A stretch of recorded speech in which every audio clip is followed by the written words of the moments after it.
దేశం మొత్తం రగిలిపోతోంది. ప్రజలందరికీ కోపం కట్టలు తెంచుకుంటోంది. ఓ మానవ మృగం చేసిన దారుణంపై ఒక్కొక్కరి రక్తం ఉడికిపోతోంది. ముఖ్యంగా మహిళలకు కంటి మీద కునుకు లేకుండా చేసిన ఆ రాక్షసుడిపై జనం ఆగ్రహంతో ఊగిపోతున్నారు. కళ్ళ ముందు కనిపిస్తే తొక్కి చంపేసేలా ఉన్నారు. ఆ చీడపురుగుకు ఉరే సరైన శిక్ష అంటూ నిరసనలు తెలుపుతున్నారు. నిర్భయ ఘటన జరిగి 12 ఏళ్లు గడుస్తున్నా దేశంలో మళ్లీ అలాంటి పరిస్థితులే ఉండటంపై బగ్గుమంటున్నారు. కొత్త చట్టాలు ఎన్ని వచ్చినా మహిళలకు రక్షణ లేదంటూ ఆందోళనలు చేస్తున్నారు. మమ్మల్ని బతకనివ్వరా అంటూ పాలకులను దేశ ప్రజలు ప్రశ్నిస్తున్నారు. ఎన్నాళ్లు తమపై అఘాయిత్యాలు చేస్తారంటూ మండిపడుతున్నారు.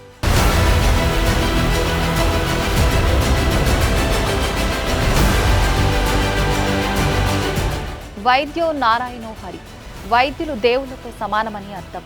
అలాంటి వైద్యులకే రక్షణ లేకుండా పోతే, ప్రాణం పోయాల్సిన వైద్యుల ప్రాణాలు తీసుకుంటూ పోతే, మరికొద్ది రోజుల్లో స్టెథోస్కోప్ పట్టుకొని ప్రజలకు వైద్య సేవలు అందించేందుకు ట్రైనింగ్ అవుతున్న వైద్య విద్యార్థినిని అత్యంత కిరాతకంగా పొట్టన పెట్టుకున్నాడు ఓ కీచకుడు. పశ్చిమ బెంగాల్ రాజధాని కోల్కతాలో జరిగిన ఈ అమానుష ఘటన యావత్ దేశాన్ని కుదిపేస్తోంది. కోల్కతాలోని ఆర్జికర్ మెడికల్ కాలేజీలో ట్రైనీ డాక్టర్ను దారుణంగా అత్యాచారం చేసి చంపేశారు. ఈ అత్యాచార హత్య ఘటన యావత్ దేశాన్ని దిగ్భ్రాంతికి గురిచేస్తోంది. ఈ కేసులో బాధితురాలికి న్యాయం చేయాలని డాక్టర్లు, ప్రజలు రోడ్డెక్కి నిరసన తెలుపుతున్నారు. భారతీయ మెడికల్ హిస్టరీలోనే ఓ డాక్టర్పై ఇంతటి దారుణం జరగటం ఇదే తొలిసారి. ప్రస్తుతం ఈ కేసును సిబిఐ విచారిస్తుండగా ఆ రోజు జరిగిన ఘటనలపై అనేక కొత్త విషయాలు ప్రతిరోజు వెలుగు చూస్తున్నాయి. ఆర్జికర్ మెడికల్ కాలేజీ అవినీతి పుట్టగా మారిపోయిందనే విమర్శనలు వెల్లువెత్తుతున్నాయి. మాజీ ప్రిన్సిపల్ సందీప్ ఘోష్ అవినీతి అంతా ఇంతా కాదని తెలుస్తోంది. దేశాన్ని కుదిపేస్తున్న ఈ ఘటన వివరాల్లోకి వెళ్తే, ఆగస్టు 9న కోల్కతాలోని ఆర్జికర్ మెడికల్ కాలేజ్ అండ్ హాస్పిటల్లోని సెమినార్ హాల్లో ఉదయం 9 గంటలకు ట్రైనీ డాక్టర్ మృతదేహం లభ్యమైంది. అయితే బాధితురాలు ఆత్మహత్య చేసుకుందని తల్లిదండ్రులకు సమాచారం అందించారు. ఆ తర్వాత పోలీసు అధికారులు అక్కడికి చేరుకున్నాక అత్యాచారం, హత్యగా నిర్ధారించారు. బాధితురాలి తల్లిదండ్రులు ఘటనా స్థలానికి చేరుకున్నప్పటికీ వాళ్లను 3 గంటల పాటు తమ కూతురిని చూడనివ్వలేదు. పోలీసులు తెలిపిన వివరాల ప్రకారం నిందితుడు సంజయ్ రాయ్ బాధితురాలిపై అత్యాచారానికి ఒడిగట్టే ముందు కోల్కతాలోని 2 వ్యభిచార గృహాలకు వెళ్లాడు. ఘటన జరిగిన ఆగస్టు 8న రాత్రిపూట సంజయ్ రాయ్ మద్యం సేవించి ఆసుపత్రికి చెందిన మరో సివిక్ వాలంటీర్తో కలిసి కోల్కతాలోని రెడ్ లైట్ ఏరియాలకు వెళ్లాడు. వీరిద్దరూ కలిసి ఓ 2 వీలర్ను అద్దెకు తీసుకుని తొలుత సోనాగచ్చికి అర్ధరాత్రి సమయంలో వెళ్లారు. అక్కడ రాయ్ వ్యభిచార గృహం బయట నిల్చోగా అతడి మిత్రుడు లోపలికి వెళ్లాడు. అనంతరం రాత్రి 2 గంటల సమయంలో దక్షిణ కోల్కతాలోని ఓ వ్యభిచార గృహానికి వెళ్లారు. ఆ సమయంలో రోడ్డుపై వెళ్తున్న ఓ మహిళను కూడా సంజయ్ రాయ్ వేధింపులకు గురిచేశాడు. ఉదయం 3:50 సమయంలో రాయ్ ఆర్జికర్ ఆసుపత్రికి చేరుకున్నాడు. తొలుత ఆపరేషన్ థియేటర్ డోర్ను పగలగొట్టిన నిందితుడు 4:03 సమయంలో అత్యవసర విభాగంలోకి ప్రవేశించాడు. ఆ తర్వాత 3వ అంతస్తులో ఉన్న సెమినార్ గదిలోకి వెళ్లాడు.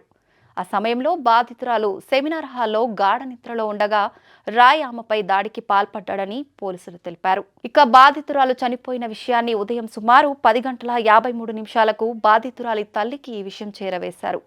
కానీ తొలుత బాధితురాలు ఆత్మహత్య చేసుకున్నట్లు ఆసుపత్రి సిబ్బంది చెప్పారు. అనంతరం ఇది హత్యాచారంగా తేలింది.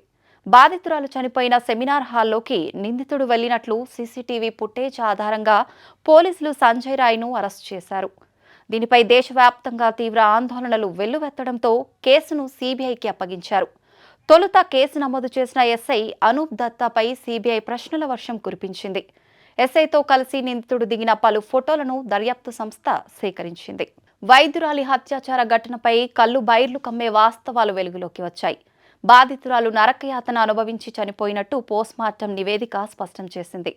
ప్రాణాలు పోయే ముందు ఆమెను ఎన్ని చిత్రహింసలకు గురి చేశారు అనేది బయటపెట్టింది.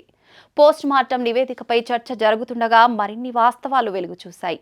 వైద్యురాలిని గొంతు నులిమి ఊపిరాడకుండా చేసి చంపినట్టు వెల్లడైంది. మర్మాంగం ఛిద్రమయ్యేలా అత్యంత కిరాతకంగా నిందితుడు ప్రవర్తించినట్టు రిపోర్టు స్పష్టం చేసింది.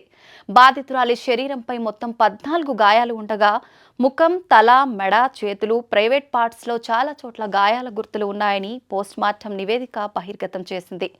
సాయం కోసం అరవకుండా నోరు నొక్కి, గొంతు నులిమి విలవిలలాడేలా చేసి ప్రాణాలు తీసినట్లు నివేదికలో వెల్లడైంది.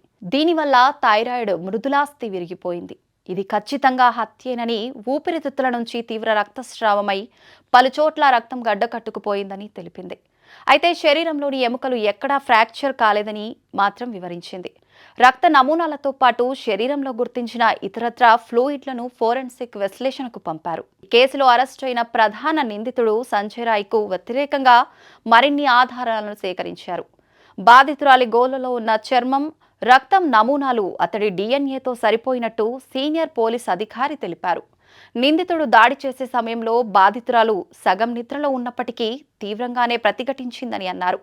దాడి సమయంలో బాధితురాలు గాఢ నిద్రలో ఉన్నందున నిందితుడికి కొంత ప్రయోజనం లభించిందని నివేదిక పేర్కొంది. నిందితుడికి సైకలాజికల్ బిహేవియర్ అనాలిసిస్ పరీక్షను నిర్వహించారు. దీని ద్వారా అతడి మానసిక స్థితిని అంచనా వేస్తారు. ఈ నివేదిక ఆధారంగా కేసులో మరింత ముందుకెళ్లొచ్చనే అభిప్రాయం వ్యక్తమవుతోంది. Trainee doctor post mortem reports, social మీడియాతో పాటు ఇతర న్యూస్ ఏజెన్సీల్లో వచ్చిన వార్తల్ని కోల్కతా పోలీసులు ఖండించారు. పోస్ట్ మార్టం ప్రక్రియ మొత్తం మెజిస్ట్రేట్ ఎదుటే జరిగింది. దానిని మొత్తం వీడియో తీశారు. అందులో ఎక్కడా కూడా ఆమె శరీరంలో ఎముకలు విరిగినట్లు ప్రస్తావించలేదు. ఒక దశలో ఆమెపై సామూహిక అత్యాచారం జరిగిందన్న వార్తలు వచ్చాయి. ఆమె శరీరంలో 150 మిల్లీగ్రాముల వీర్యం ఉన్నట్లు పోస్ట్ మార్టంలో గుర్తించారని, వాటి సారాంశం ఆమె తల్లిదండ్రులు కోర్టులో వేసిన పిటిషనే ఈ సమాచారానికి మూలమని పలు కథనాలు ఊటంకించాయి.